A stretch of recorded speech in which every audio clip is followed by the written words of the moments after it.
Judges chapter 3. These are the nations the Lord left to test all those Israelites who had not experienced any of the wars in Canaan. He did this only to teach warfare to the descendants of the Israelites who had not had previous battle experience.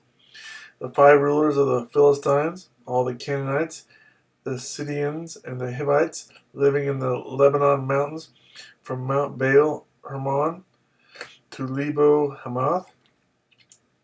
They were left to test the Israelites to see whether they would obey the Lord's commands, which he had given their forefathers through Moses. The Israelites lived among the Canaanites, Hittites, Amorites, Perizzites, Hivites, and Jebusites. They took their daughters in marriage and gave their own daughters to their sons and served their gods. Othniel. The Israelites did evil in the eyes of the Lord. They forgot the Lord their God and served the Baals and the Asherahs. The anger of the Lord burned against Israel, so that he sold them into the hands of Cushan Rishathaim, king of Aram Naharaim, to whom the Israelites were subject for 8 years.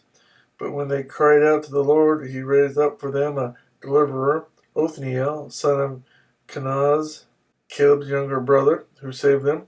The Spirit of the Lord came upon him, so that he became Israel's judge and went to war.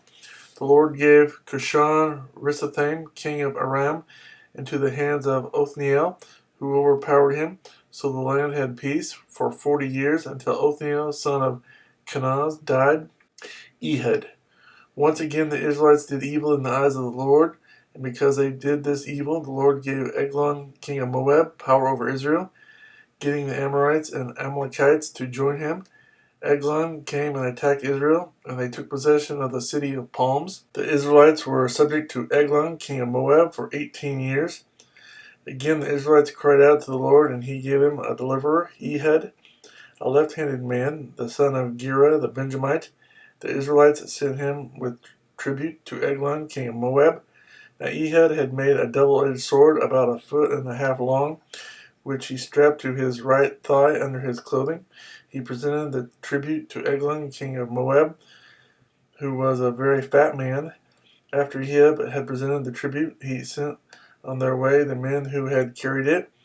At the idols near Gilgal, he himself turned back and said, "I have a secret message for you, O king." The king said, "Quiet!" and all his attendants left him. Ehud then reproached him while he was sitting alone in the upper room of his summer palace, and said, "I have a message from God for you." As the king rose from his seat, Ehud reached with his left hand, drew the sword from his right thigh, and plunged it into the king's belly. Even the handle sank in after the blade, which came out his back.